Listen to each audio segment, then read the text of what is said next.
Hello friends, आप सबका एक बार फिर से बहुत बहुत स्वागत है। आज के इस वीडियो में बात करेंगे इंश्योर्ड गुड्स के बारे में। मतलब वो माल जो इंश्योर्ड है, ठीक है। और अगर वो माल जलकर नष्ट हो जाता है या चोरी हो जाता है, उससे रिलेटेड क्या एंट्री करेंगे और कैसे बीमा कंपनी को क्लेम करेंगे वो एंट्री। और जब क्लेम मिल जाएगा, मतलब बीमा कंपनी उस जले हुए माल के अगेंस्ट में पैसे देगी, तब क्या एंट्री करेंगे। ठीक है, तो पहली एंट्री करेंगे जब हम उस गुड्स का इंश्योरेंस कराएंगे, ठीक है, और प्रीमियम का भुगतान करेंगे। तो अग्नि बीमा प्रीमियम को भुगतान करने पर क्या एंट्री करेंगे। फायर इंश्योरेंस प्रीमियम अकाउंट को डेबिट करेंगे और कैश या बैंक अकाउंट को क्रेडिट करेंगे। अगर कैश में पेमेंट किया गया है प्रीमियम का तो कैश को क्रेडिट कर देंगे, अगर चेक से पेमेंट किया गया है तो बैंक अकाउंट को क्रेडिट कर देंगे। क्योंकि इंश्योरेंस प्रीमियम एक तरीके का एक्सपेंसेस है, ठीक है। और ये इसलिए कराया जाता है कि इन केस अगर कोई कैजुअल्टी हो जाती है, कुछ माल वगैरह जल जाता है, आग लग जाती है या चोरी हो जाता है, तो उस नुकसान की भरपाई कौन करेगा। इंश्योरेंस कंपनी करेगी, ठीक है। तो बीमा कराया जाता है। तो जब बीमा की किस्त का भुगतान किया जाएगा तो इंश्योरेंस प्रीमियम अकाउंट को डेबिट कर देंगे और कैश या बैंक अकाउंट को क्रेडिट कर देंगे। कैश को कब क्रेडिट करेंगे, जब कैश में पेमेंट किया जाएगा। अगर चेक से पेमेंट करेंगे तो बैंक अकाउंट को क्रेडिट कर दिया जाएगा। तो ये हो गई पहली एंट्री, कब, जब प्रीमियम का भुगतान किया जाएगा, ठीक है। अब दूसरी एंट्री क्या होगी, अगर आग से माल जलकर नष्ट हो गया, ठीक है, आग लग गई और माल जल गया, नष्ट हो गया, लॉस हो गया, तो उस कंडीशन में क्या एंट्री करेंगे। लॉस बाय फायर अकाउंट को डेबिट करेंगे, क्योंकि ये लॉस हो गया, लॉसेस तो डेबिट किए ही जाते हैं, इसलिए लॉस बाय फायर अकाउंट एक ओपन करेंगे और उसको कर देंगे डेबिट। क्रेडिट करेंगे परचेज अकाउंट को, क्योंकि माल जलकर नष्ट हुआ है, ठीक है, तो परचेज अकाउंट को क्रेडिट कर देंगे, क्योंकि उतना माल बिजनेस से कम हो गया, जल गया मतलब कम हो गया, इसलिए परचेज अकाउंट को क्रेडिट कर देंगे। इस एंट्री से रिलेटेड एक वीडियो पहले मैं बना चुका हूँ, लेकिन वहाँ पर क्या था, वो गुड्स इंश्योर्ड नहीं था, यहाँ पर इंश्योर्ड है, ठीक है। तो यहाँ पर एंट्री वही होगी, सेम होगी, इंश्योर्ड हो गुड्स चाहे ना हो। इंश्योर्ड हो, जलकर नष्ट हो गया तो वो हो गया लॉस, तो लॉस बाय फायर अकाउंट को डेबिट करेंगे और परचेज अकाउंट को क्रेडिट कर देंगे, ठीक है। तो जब प्रीमियम का पेमेंट करेंगे तो पहली एंट्री करेंगे, फायर इंश्योरेंस प्रीमियम अकाउंट को डेबिट कर देंगे और कैश या बैंक अकाउंट को क्रेडिट करेंगे। और अगर माल जलकर नष्ट हो गया, इन केस फ्यूचर में आग लग ही गई बिजनेस में, ठीक है, और माल जल गया, तो लॉस बाय फायर अकाउंट को डेबिट करेंगे और परचेज अकाउंट को क्रेडिट करेंगे। अब देखो क्या होगा, माल जलकर नष्ट हो गया, ठीक है।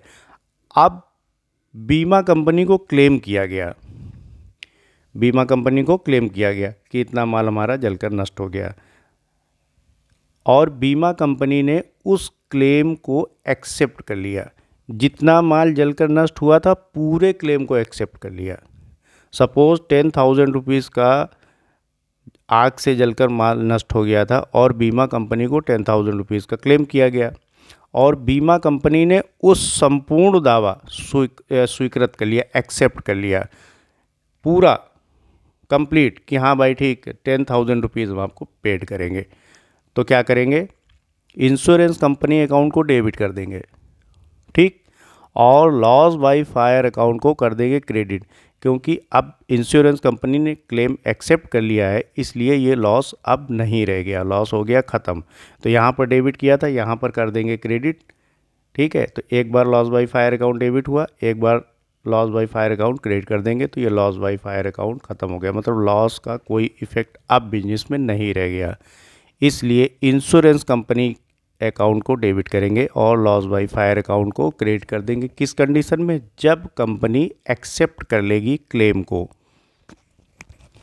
कुछ कंडीशन में ऐसा भी हो सकता है कि 10,000 रुपीज़ का माल जलकर नष्ट हो गया और कंपनी ये कह दे कि ठीक है, हम 10,000 रुपीज़ आपका पूरा नहीं पेड करेंगे, कुछ अमाउंट हम पेड कर देंगे। मतलब बीमा कंपनी द्वारा आंशिक दावा स्वीकृत करने पर, पूरा एडमिट नहीं किया उन्होंने क्लेम को, उन्होंने कुछ पार्ट एडमिट कर लिया। 10,000 में उन्होंने कह दिया कि ठीक है, हम आपको 7,000 रुपीज़ का ही पेमेंट करेंगे, उस कंडीशन में क्या करेंगे, इंश्योरेंस कंपनी को सिर्फ उतनी अमाउंट से डेबिट करेंगे जितना अमाउंट क्लेम उन्होंने एडमिट किया है, जितना क्लेम उन्होंने माना है कि ठीक है इतना हम आपको जेन्युइन पेमेंट कर देंगे। तो इंश्योरेंस कंपनी को उस अमाउंट से डेबिट करेंगे जितना क्लेम उन्होंने एडमिट किया है। 10,000 रुपीज़ का क्लेम किया था लेकिन उन्होंने एडमिट कितना किया, सिर्फ 7,000 रुपीज़ का।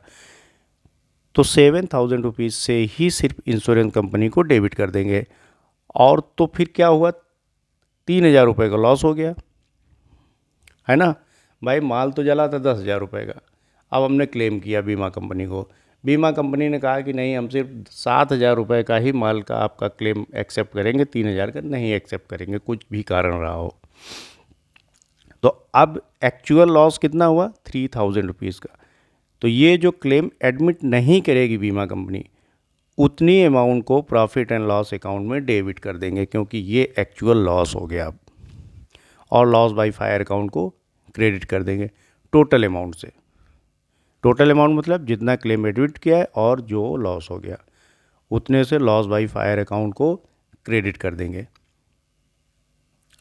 और बीमा कंपनी से जब चेक मिल जाएगा या कैश मिल जाएगा तो कैश या बैंक अकाउंट को डेबिट कर देंगे और इंश्योरेंस कंपनी अकाउंट को क्रेडिट कर देंगे।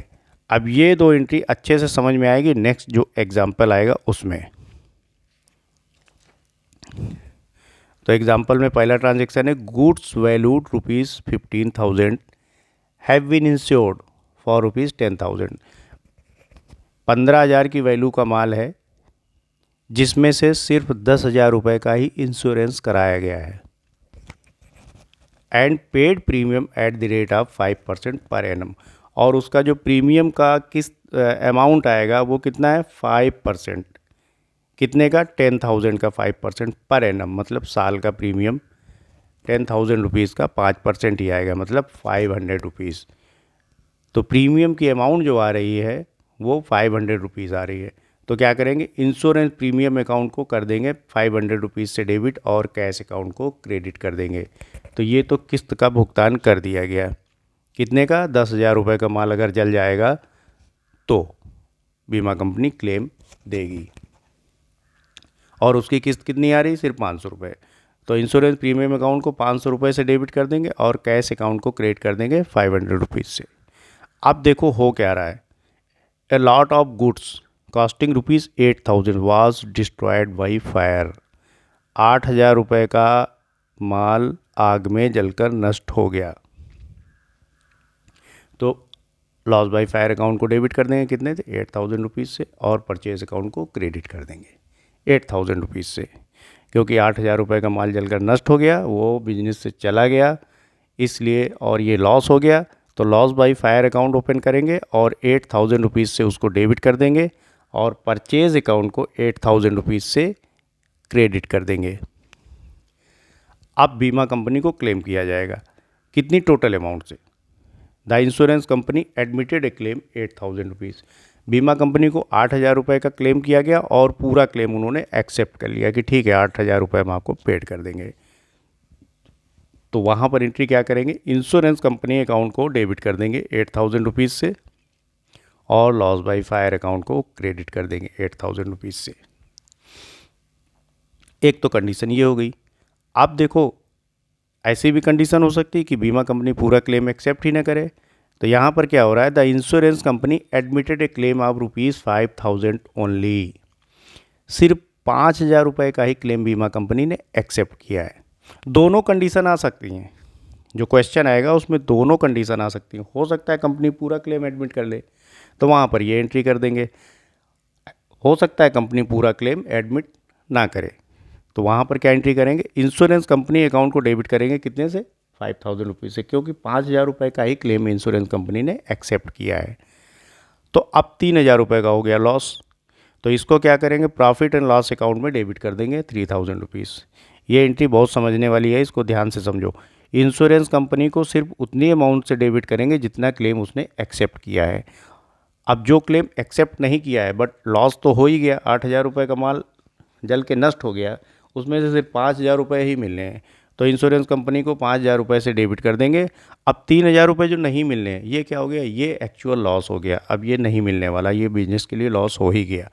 तो प्रॉफिट एंड लॉस अकाउंट को डेबिट कर देंगे कितने, 3,000 रुपीज़ से, और टोटल अमाउंट से लॉस बाई फायर अकाउंट को क्रिएट कर देंगे। तो ये एंट्री हो जाएगी ख़त्म। 8,000 रुपये से लॉस बाई फायर अकाउंट को डेबिट किया था, यहाँ पर 8,000 रुपये से लॉस बाई फायर अकाउंट को क्रेडिट कर देंगे। ये एंट्री ख़त्म। मतलब लॉस बाई फायर अकाउंट का जब भी जर्नल बनाएंगे तो ये नील हो जाएगा, इसमें कोई भी बैलेंस नहीं दिखेगा।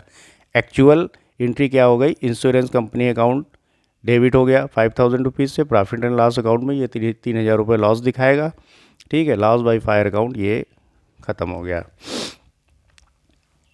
अच्छा, लाइफ इंश्योरेंस प्रीमियम भी पेड किया जाता है। कभी कभी ऑनर क्या करता है, अपना खुद का इंश्योरेंस कराता है, लाइफ इंश्योरेंस। ठीक है, मतलब जीवन बीमा निगम, जीवन बीमा जिसको बोलते हैं। तो ये ऑनर का क्या है, ये ऑनर का पर्सनल एक्सपेंसेस है। इस तरीके का भी ट्रांजैक्शन आ सकता है, तो कंफ्यूज नहीं होना है। लाइफ इंश्योरेंस प्रीमियम अकाउंट के केस में ये समझ लेना है कि ये ऑनर का पर्सनल एक्सपेंसेस है। ऑनर के जितने भी पर्सनल एक्सपेंसेस होते हैं वो अपने व्यक्तिगत खर्च के लिए, अपने खर्च के लिए जो भी बिजनेस से पैसा निकालेगा वो उसकी ड्राइंग होती है। तो यहाँ पर ड्राइंग अकाउंट को डेबिट कर देंगे 300 रुपये से, और कैश अकाउंट को क्रेडिट कर देंगे 300 रुपये से। ठीक है, तो लॉस बाई फायर के केस में क्या करेंगे, सबसे पहले तो प्रीमियम का पेमेंट किया जाएगा। तो प्रीमियम का पेमेंट करेंगे तो 500 डेबिट कर देंगे उसको, किसको, प्रीमियम वाली किस्त को, जितनी भी पेड की जाएगी। कैश से दिया जाएगा तो कैश को क्रेडिट कर देंगे, बैंक से दिया जाएगा, चेक से पेमेंट किया जाएगा तो बैंक अकाउंट को क्रेडिट कर देंगे। अब उसके बाद क्या होगा, अगर माल जल गया तो एंट्री होगी, नहीं जला तो अच्छी बात है, क्या दिक्कत है। ज़रूरी थोड़ी कि प्रीमियम दे दिया तो ये हो ही जाए घटना, नहीं घट सकती है, कोई ज़रूरी नहीं है। तो यहाँ पर क्या हो रहा है, यहाँ पे आग लग भी जा रही है इनके बिजनेस में। तो लॉस बाई फायर अकाउंट को डेबिट कर देंगे 8,000 रुपीज़ से, और परचेज अकाउंट को क्रेडिट कर देंगे। ठीक है, उसके बाद जब क्लेम किया जाएगा और क्लेम एडमिट कर लिया जाएगा कंपनी तरफ से, तो कंपनी को, इंश्योरेंस कंपनी को डेबिट कर देंगे और लॉस बाई फायर अकाउंट को क्रेडिट कर देंगे टोटल अमाउंट से। उसके बाद कुछ कंडीशन ऐसी होगी जहाँ पर पूरा क्लेम एक्सेप्ट ही ना करे कंपनी, तो वहाँ पर जितना एक्सेप्ट करेगी उतने से कंपनी को डेबिट कर देंगे। जो एक्सेप्ट नहीं करेगी उसको लॉस मान के प्रॉफिट एंड लॉस अकाउंट में डेबिट कर देंगे, और लॉस बाई फायर अकाउंट को टोटल अमाउंट से क्रेडिट कर देंगे। ठीक है, अब अगर ये पेमेंट आ जाता, अब यहाँ पर पेमेंट से रिलेटेड एंट्री नहीं करी है क्योंकि ये एंट्री बहुत नॉर्मल है, ये सबको पता है। अगर पेमेंट आ जाएगा तो मोस्टली पेमेंट तो चेक से ही आएगा, तो वहाँ पर बैंक अकाउंट को डेबिट कर देंगे और इंश्योरेंस कंपनी अकाउंट को क्रेडिट कर देंगे उतनी अमाउंट से जितना उन्होंने एडमिट किया है। 5,000 एडमिट किया है, तो ये अगर पेमेंट जब भी आएगा फ्यूचर में तो क्या करेंगे, बैंक अकाउंट को डेबिट करेंगे और इंश्योरेंस कंपनी अकाउंट को क्रेडिट कर देंगे। अगर ये वाला केस होता है 8,000 रुपीज़ आ जाता है, ठीक है, तो यहाँ पर बैंक अकाउंट को डेबिट कर देंगे 8,000 रुपीज़ से, और इंश्योरेंस कंपनी अकाउंट को क्रेडिट कर देंगे 8,000 रुपीज़ से। तो ये हो गया, ये बात समझ में आ गई होगी आपको। और अब मिलते हैं नेक्स्ट वीडियो में, तब तक के लिए bye bye and take care.